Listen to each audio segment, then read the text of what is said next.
looking at a couple of projects. We've really come up today to look over the Northrop 1/3 scale prototype Flying Wing, which we'll get to in just a moment. First, a view of some of the projects underway here, though. We saw a P-51 in the hangar, restored for racing. This is one of the B-25s kept up here at the field.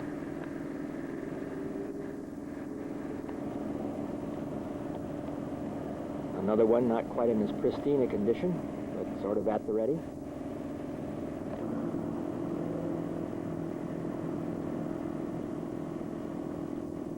Here's an A-26, built by Douglas, restored to good condition.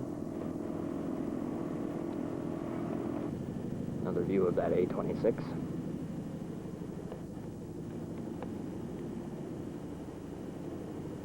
Right next to it, we're at the Chino Air Museum. It's November 6, 1994. Looking over the N9M Flying Wing, which was the predecessor to the B-35 Northrop Flying Wings that flew in the late 30s and 1940s. This is a restoration project that's been underway for about 12 years in the Los Angeles area. First flights are scheduled for this coming Friday, November the 11th.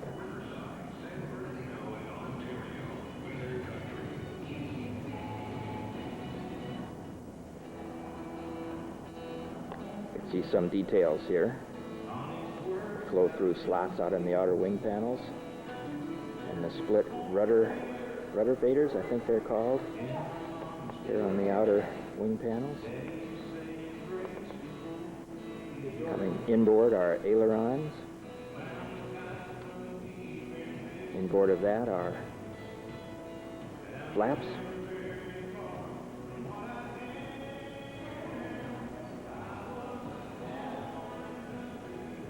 Flaps span across the center span.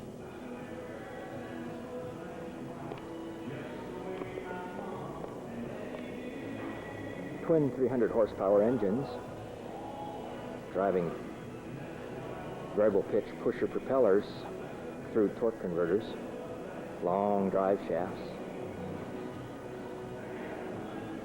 All hydraulic non-reversible controls on this Flying Wing.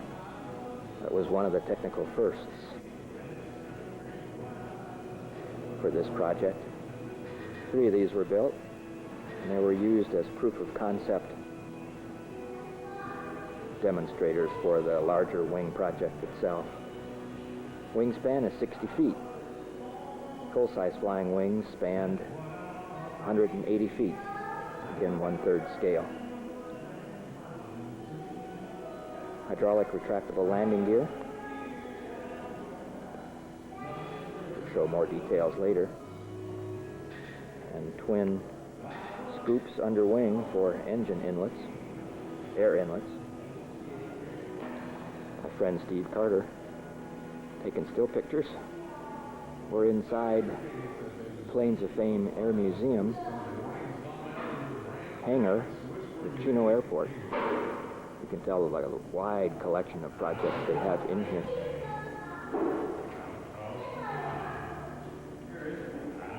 There's a few other visitors. You can hear some voices in the background.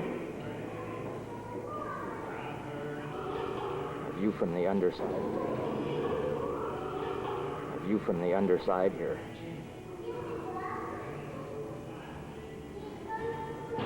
At the right, engine inlet and pod. Landing flaps are lowered here. You can see how extensive they are.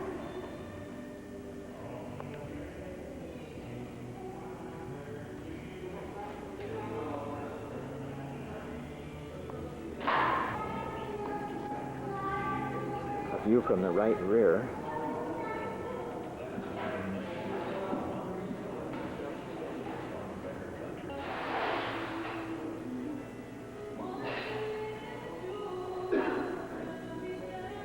Small tail wheel in back prevents over rotation on takeoff and dragging the prop tips.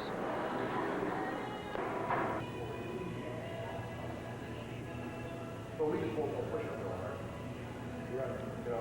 Play around the catch, have a good time. We put a roll bar in it. I really didn't want it in there, but they wanted it. John, would you demonstrate that for us again? This is John Benjamin. Just hit your split flap rudders, open and closed, and also they act as your trimmers in one. You press the rudder brakes or the rudder pedal at the same time, they open up the split flap brakes. All hydraulics and... Hydraulic cable to the hydraulic. There's a switch in there to turn on the hydraulic for the cable. Uh-huh. But they always move with the hydraulics on. While you're right there, why don't you go over the other flight controls, too, and explain how they work, because it is different. Elevons, these are your elevators and your ailerons in one, like the space shuttle. They're hydraulically controlled. Inboard, outboard flaps, really too big for the airplane. You never use them on takeoff, never. And if you put them down, drop like a toolbox, they have a trim switch up there. I mean, the thing just went down like that. If you put the flaps down, started trimming it immediately. They said, right when you put the flaps down, you better have a runway. But that's it. It's just all trailing edge control surfaces. You worked on this project for quite a few of the years, didn't you, John? 13 years. And what was your major part? What did you... I did a lot of the painting and the overhauling that I was the gopher, all the parts. All the parts. 10 years of it. Just in and out. Going in and out constantly. Production control. Right, wood, tuning, I mean, it just went on forever. And this was up in the City of Commerce you did Right, this? yeah. We had a company donated a building to us, and we kept it very quiet. We didn't want the public or anybody involved. Is the airplane going to be kept here at Chino now? Kept here at Chino. Belongs to the Air Museum. We thought they were going to take it to Edwards to fly it first. We would too, but C-17 was going to come and pick us up, take us out there, and then the Air Force lawyers got into it. You know what bureaucrats are. They just squashed us. So now the screw. plan is to fly it here this coming Friday. Here. Boy, excellent. Well, we sure do appreciate your part in it. This is just a world-class project. Yeah, big time. Looking at a photo book here of how this airplane looked when the project was started more than 13 years ago. It's largely wood, some metal in the center, and of course the hydraulics. Sitting out in the weather. Donated to the Planes of Fame Air Museum main restoration people by the Air Force. At the time, all the other flying wings were cut up back in the late 40s, early 50s.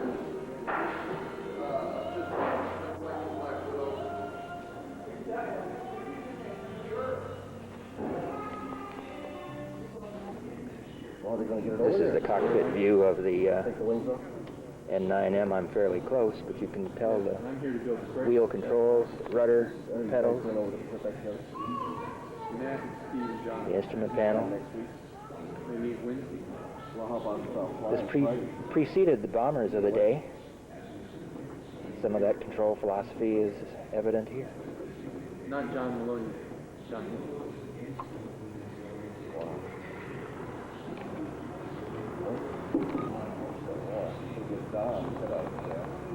Other cockpit shots here, right down at the pilot's seat. Yeah, why not? Well, everybody agrees with that. Yeah, of course. You can tell that the pilot's view looking over the nose here is going to be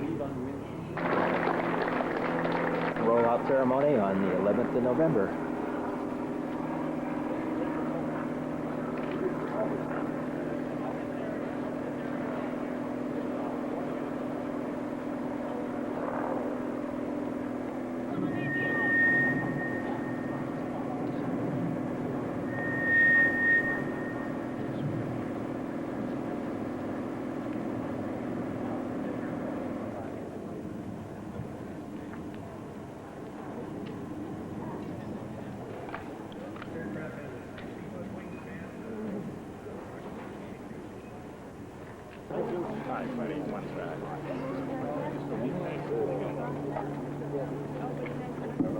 It's a long time.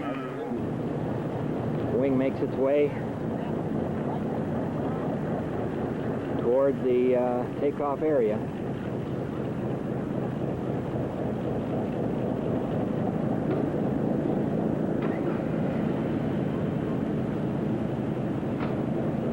A little conflicting traffic here temporarily.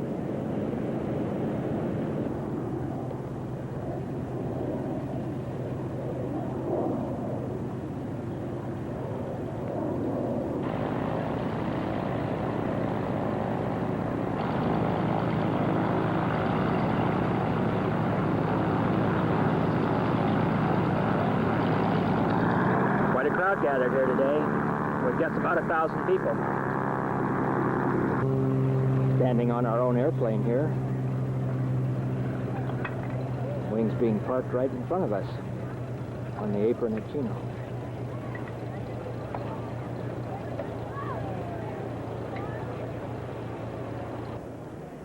N9M's being prepared for startup.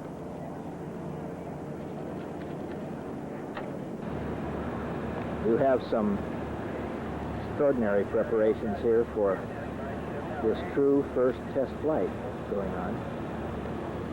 Crash vehicles being staged near active runway 26. A nice crowd of invited enthusiasts here today. Take a look at them briefly here while the pre-flight's going on.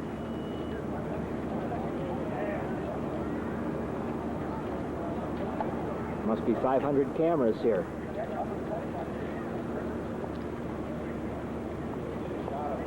We happen to be among the lucky ones parked out here on this aircraft apron.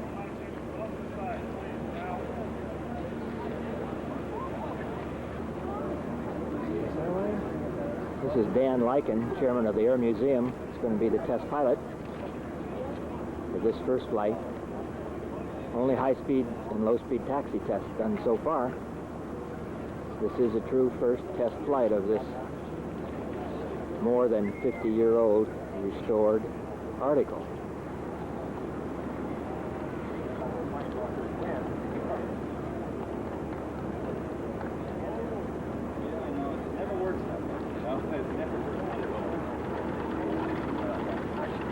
There'll be some time spent getting things ready for sure. The tripod in back of the pilot there is not an original piece of equipment. It was installed, though, at his request, with some safety protection in the event of a flip-over. Probably makes getting out with that parachute, though, a little difficult. The canopy just slides back. In that event, you've got to get out either by standing up and being blown back or going inverted and dropping out.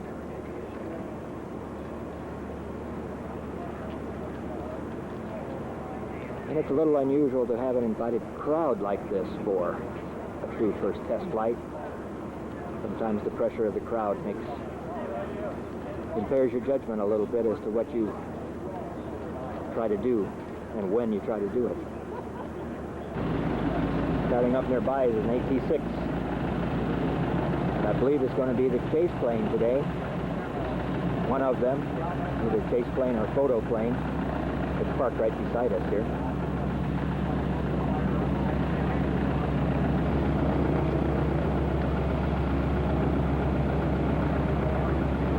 Time's getting close.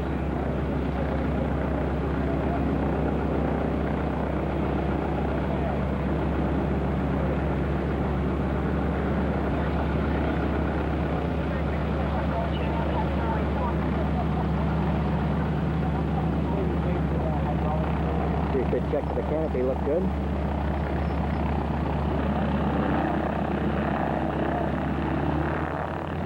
T6 is currently going to taxi out to the runway ahead of things. It's a handsome airplane in its own right.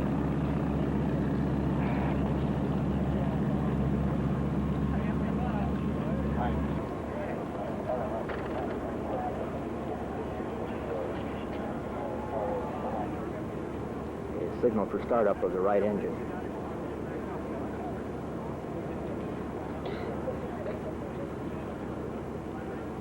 These engines have torque converter drives, so the prop will not spin. immediately. The engine will have to pick up some RPM.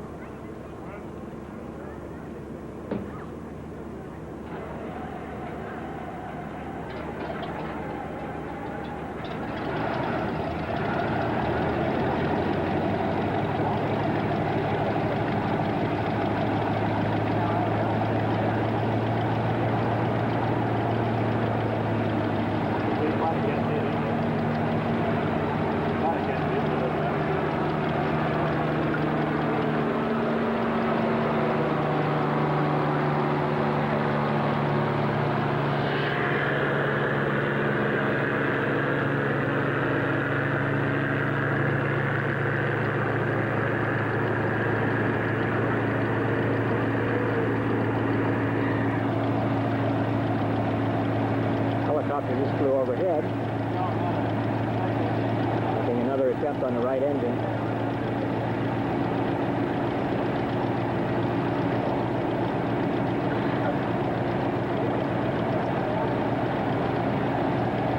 Looks like it's picked up. Two 300 horsepower Franklin engines here. Opposed, flat, air-cooled 8-cylinder engines. Only 13 ever built of these. They found and restored 3 of them for this project.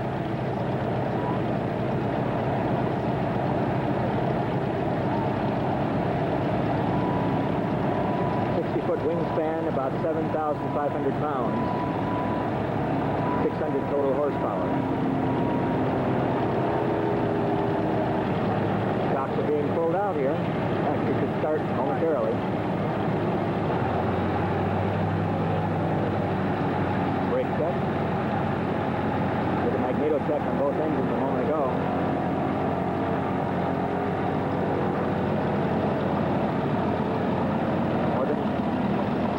Years after this little bird first flew originally.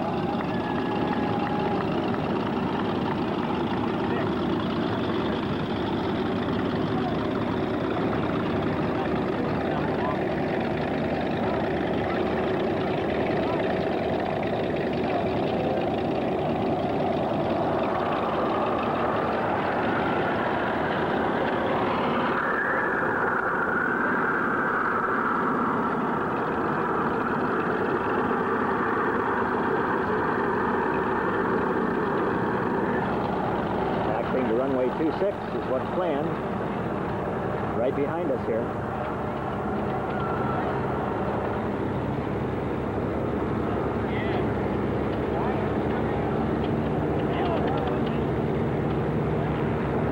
Behind one of the fire trucks.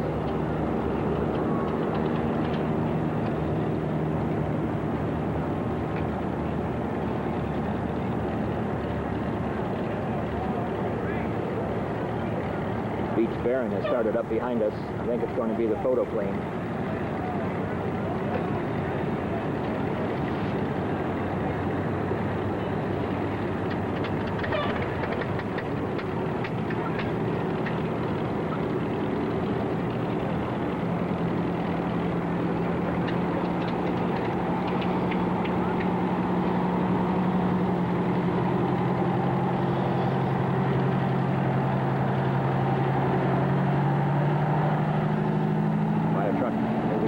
Takeoff area.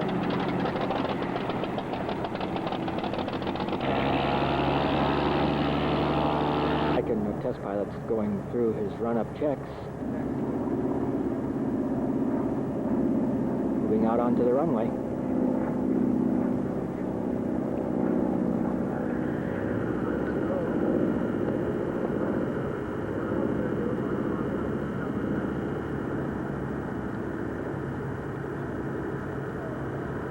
Flown up today from San Diego.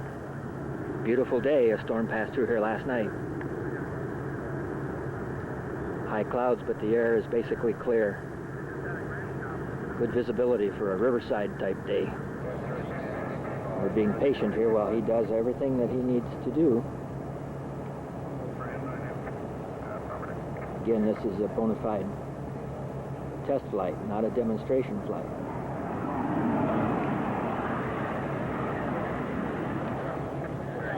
Chase plane is circling.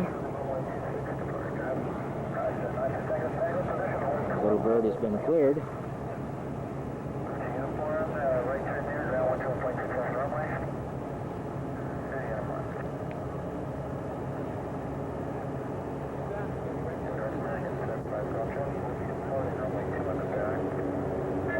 Here we go.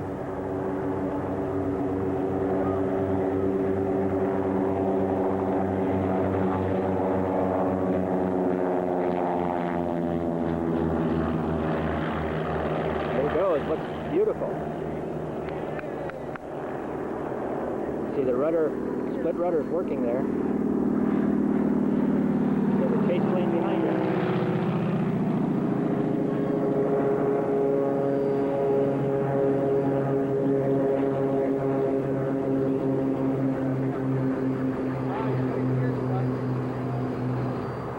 Chase plane's coming into view as they get quite upwind of us here. First turn to the left. Looks like everything is going fine.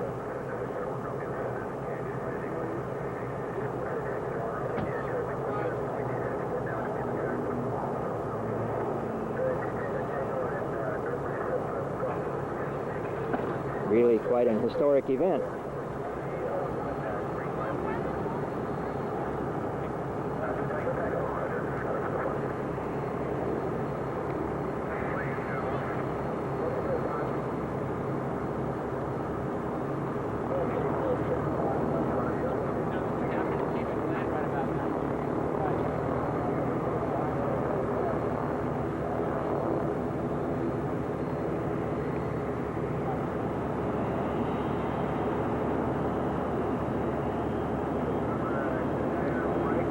See if we can get a good view as it comes across. Downwind now. The sun is high and to our left.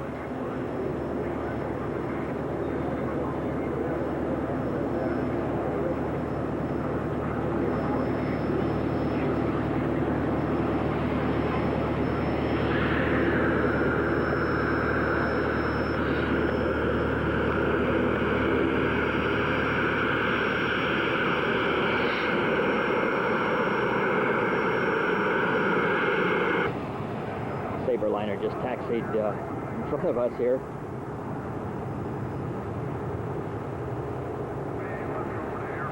Free airplane group.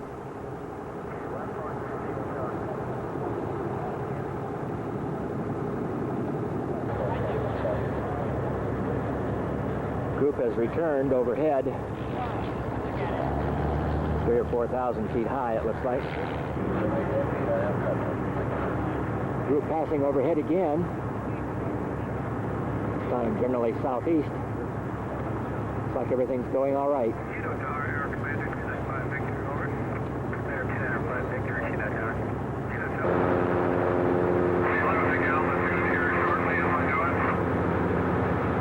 Flaps and landing gear are coming down now in preparation for landing. Still high overhead.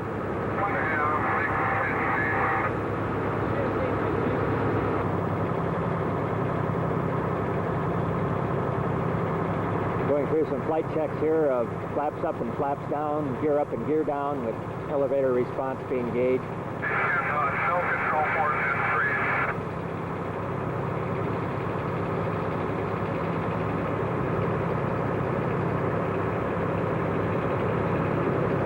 So far, no major problems. Comes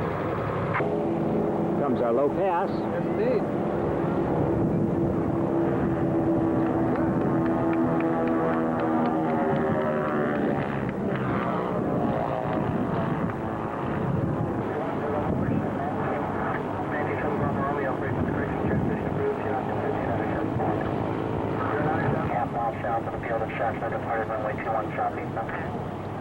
It was over. Northrop N9M, I've got a problem. I may need any runway. I'm low on power on both engines. Northrop N9M, Bravo, Roger, runway. Any runway clear to land. Low on power. This is a problem. I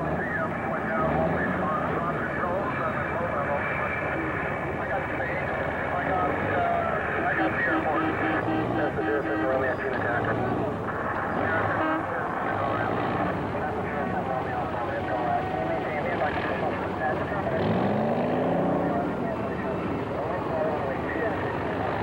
Appears to be climbing up a little bit, thankfully.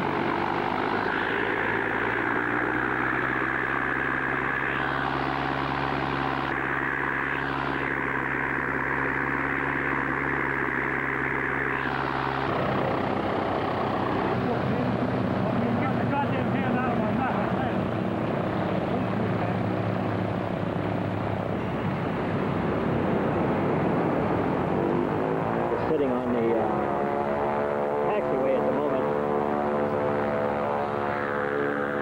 Several of the crash trucks had moved into position. Guess we'll hear in a few minutes what the problem might have been.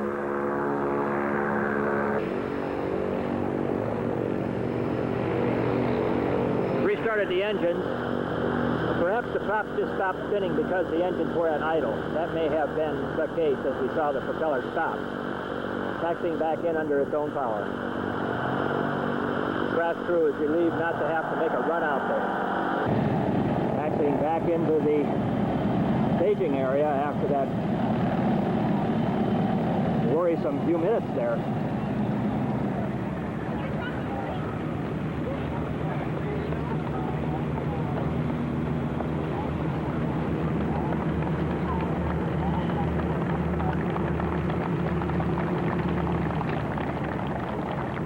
Hear the crowd applauding, I think.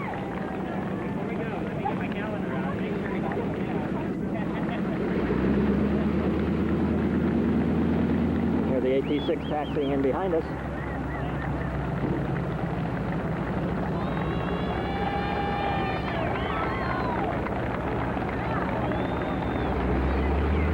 Good job by Dan Lycan.